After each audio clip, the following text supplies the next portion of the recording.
Are you a podcaster? Maybe you've got that big idea and you're looking for a network to join. The multi-award-winning Ozcast Network can get your content to eyes and ears all over the world. Join now for the first month free, and you could be featuring this sound at the beginning of your podcast. Ozcast. Simply head to ozcastnetwork.com for details. Ozcast.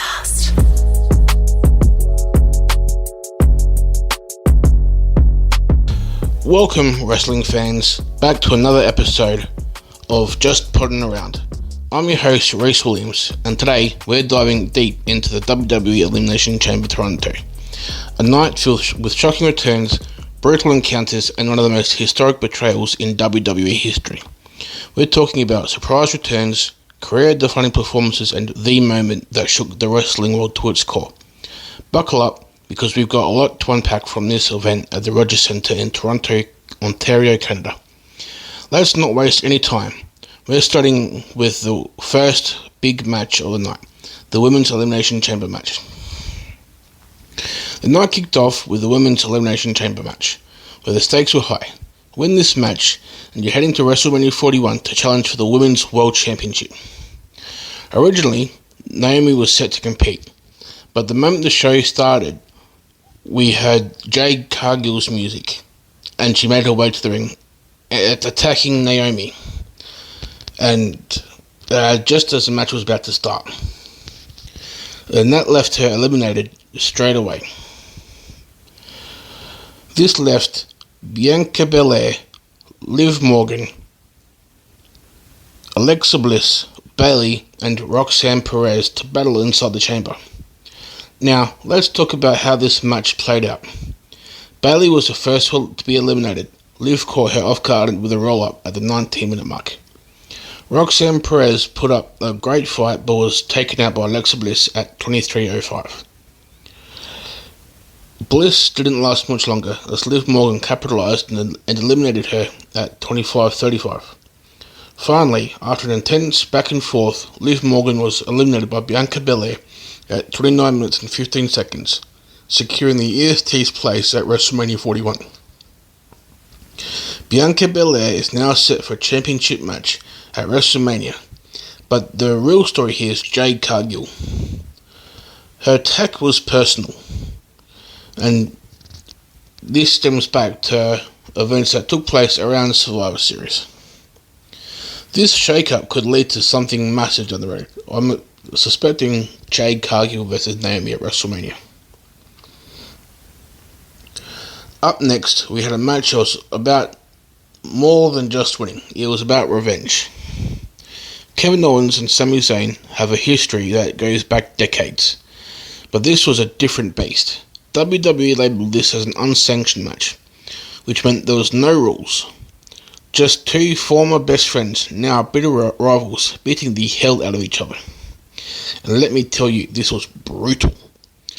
Chairs, steel steps, and even in the announce table, and a chair wrapped in barbed wire got involved.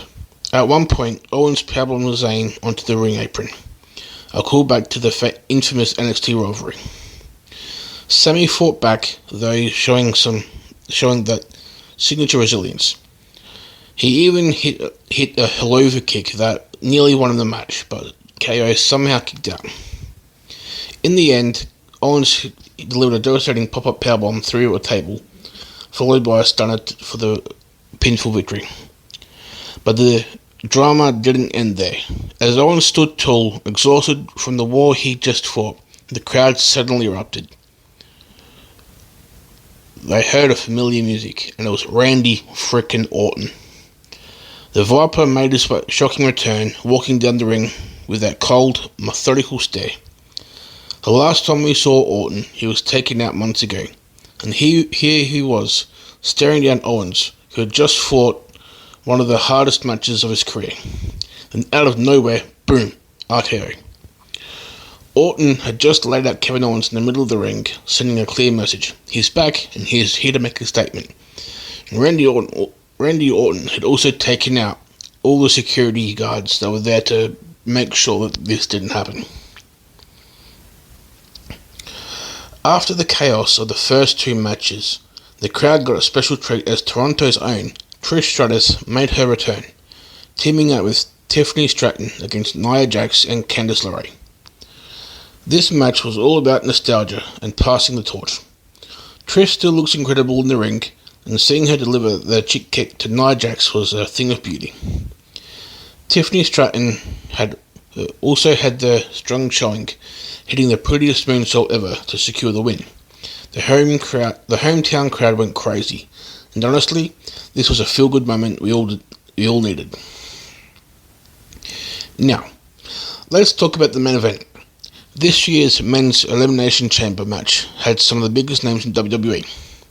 John Cena, CM Punk, Drew McIntyre, Logan Paul, Damian Priest, and Seth freaking Rollins. The eliminations went down like this. Drew McIntyre was eliminated by Damian Priest at 13 minutes 10. Priest was eliminated by Logan Paul at 14 minutes 25. Logan Paul was taken out by CM Punk at 18 minutes 30. Seth Rollins was eliminated at 30 minutes.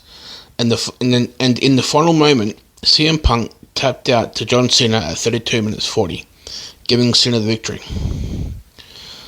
Cena had just punched his ticket to WrestleMania 41 for a shot at the undisputed WWE Championship. But that wasn't the biggest story of the night. After his win, Cena stood in the ring, basking in the cheers, but suddenly the lights dimmed.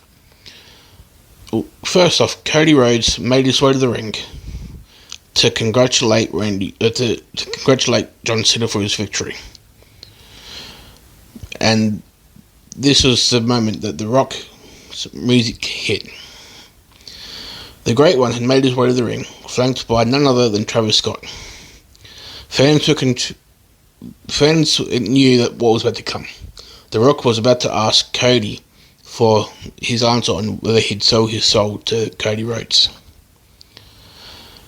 And Cody Rhodes said rather ecstatically, "Go fuck yourself, Rock," saying that he already sold his soul to the fans and to the ring.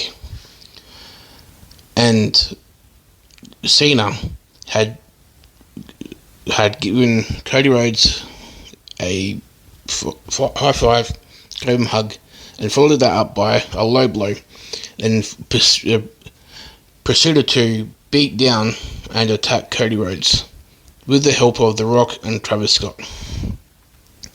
Cena, The Rock, and Travis Scott brutalized Cody in the ring, leaving him lying motionless. For the first time in 23 years, John Cena had turned heel.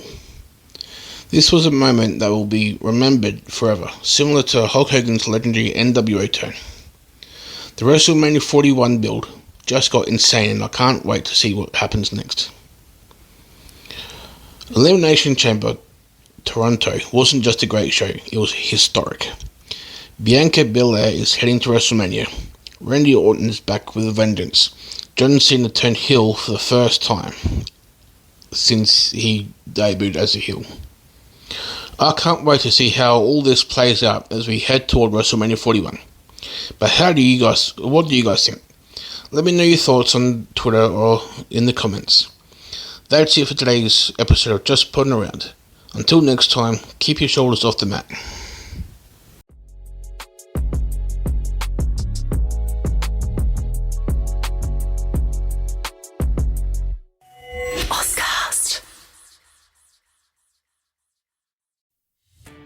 Are you a podcaster? Maybe you've got that big idea and you're looking for a network to join. The multi-award-winning Ozcast Network can get your content to eyes and ears all over the world. Join now for the first month free, and you could be featuring this sound at the beginning of your podcast. Ozcast. Simply head to ozcastnetwork.com for details.